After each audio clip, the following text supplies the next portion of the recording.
300 feet beneath the English Channel, we find a feat of engineering like no other.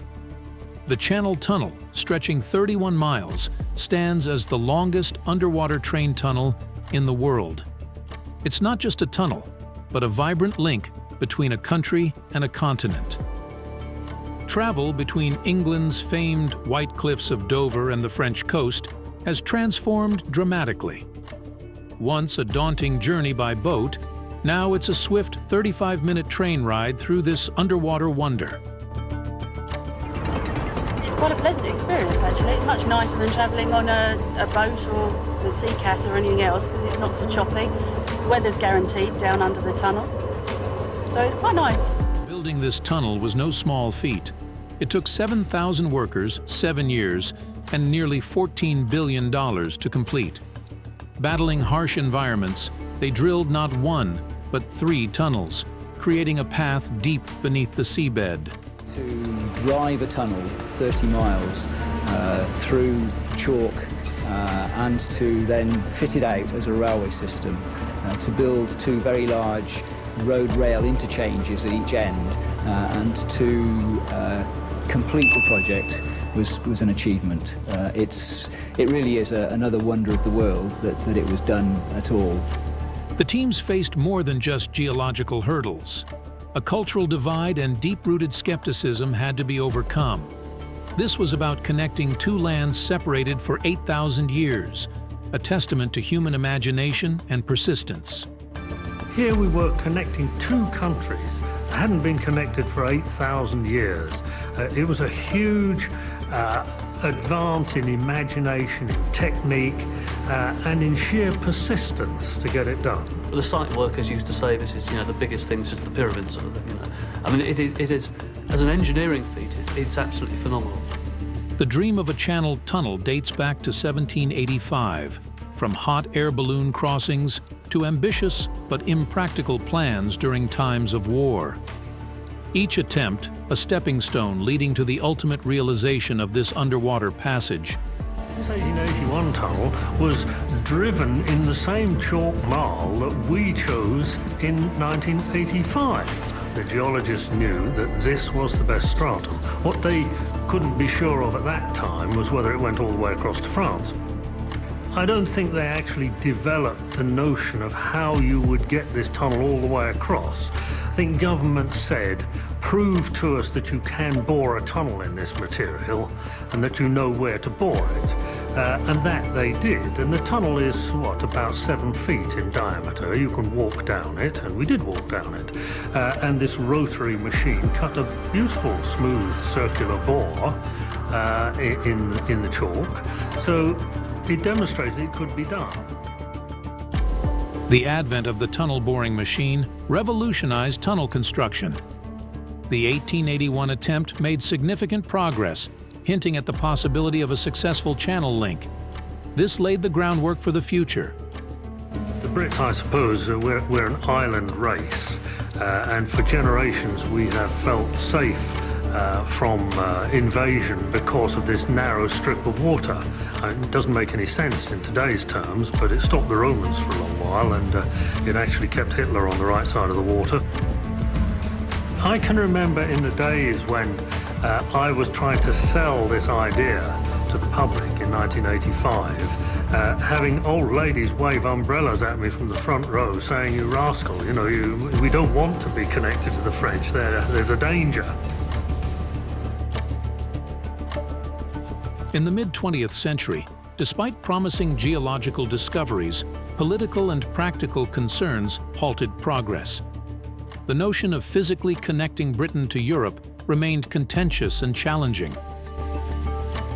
It's really quite remarkable that these 2 particular leaders should have decided to get the act together and do it. But I think they each saw a wider political advantage to having their name upon this scheme. They knew that it could be done. The Channel Tunnel idea, once dormant, was revived in the 1980s. Thatcher and Mitterrand, unlikely allies, saw the political and practical benefits. This marked the beginning of the tunnel as we know it today. The heart of the tunnel construction was the state-of-the-art boring machine. A marvel of engineering, it combined raw power with precision technology. As it carved through miles of earth, creating the pathway for the Eurotunnel, teams of engineers and workers collaborated seamlessly, overcoming geological complexities to bring this ambitious project to life.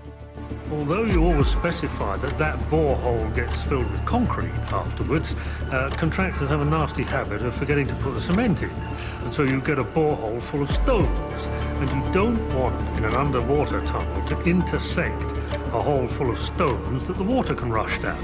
So all we had to do before we started was to try to determine precisely where over 3,000 boreholes over 200 years had been sunk into the bed of the channel, so as to avoid them with our boring machine. And because we didn't know with great precision where they were, instead of saying each hole is 6 inches in diameter, we said each hole is 30 feet in diameter. They were excavated first one side, then the other, and then they ate away at the center section. When you went in there during the construction phase, it was awesome, watching them bit by bit, piece by piece, section by section, line the walls, put the tracks in, put the floor down, put the doors in, and all of it had to be taken in bit by bit and constructed in situ. It's absolutely fantastic, but they just did it like piecing a giant jigsaw together in this mass. Construction of the tunnel was a monumental task, with numerous challenges from water influx to logistics. The use of advanced boring machines and careful geological tracking ensured steady progress despite setbacks. It's a massively impressive tool. The frightening environment, I remember distinctly the first time I went into a tunnel boring machine working. You had to go onto a very, very tight walkway with a conveyor going above you with all the spoil coming from the face. And you'd walk up through all this complex machinery that was lifting segments of concrete, these huge segment linings, nine tons each. And you had to literally creep through these tight, compact areas of the head of the tunnel boring machine to get into the little bit at the front end which actually was doing the work. All the rest of it was mechanically driven, but right at the front, just behind the head, were the guys who were actually putting the linings up onto the wall of the tunnel. It would take about 20 minutes to erect a complete ring of lining behind the tunnel boring machine. So, provided you could excavate that 1.5 meter ring width in the same 20 minutes, the machine never had to stop. To actually stand at the face of one of these things is massively impressive. You're talking sort of 7 meters across, with all these little cups, and you think, how on earth is this going to dig through the ground? But of course it does. It just literally eats it away as it goes. After years of relentless effort, the tunnel breakthrough was a moment of historical significance. British and French workers meeting beneath the channel symbolized not just a physical connection, but a cultural and technological triumph. Ladies and gentlemen, just about 4 hours ago, for the very first time since the end of the Ice Age, it became possible for the people of Britain to walk to France and for the people of France to walk to the United Kingdom. And when the tunnel junction, of course, there was a great excitement that nobody had walked from England to France for 8,000 years, probably. So when the hole was broken through, we rushed through into the French side where there were 2 tables laden with jeroboams of champagne, and a lot of them were ready poured into flutes for us to drink, which we did. The French, of course, rushed into the English side where there were similar 2 tables laden with plastic cups and mineral water. And the Entente Cordiale nearly collapsed at that point.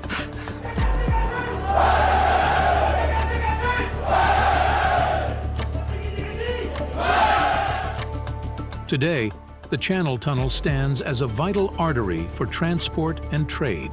Its existence, a reminder of what human ambition and engineering can achieve, linking countries, economies, and people. The Channel Tunnel, more than just a modern wonder, is a testament to human ingenuity, a bridge between past and future, and a symbol of connection in an ever closer world. Thank you for joining us on this journey through history on the World History Channel. We hope you've enjoyed exploring the fascinating stories and events that have shaped our world. If you found this video informative and entertaining, don't forget to hit that like button and share it with your friends and family. By subscribing to our channel, you'll never miss out on any of our future content, covering everything from ancient civilizations to modern-day events. We love hearing from our viewers, so please leave a comment below and let us know what topics you'd like us to cover next. Your support means the world to us, and it helps us continue to create engaging and educational content for you. So remember to like, share, subscribe, and comment, and together, let's keep exploring the captivating stories of our world. Thank you for watching the World History Channel.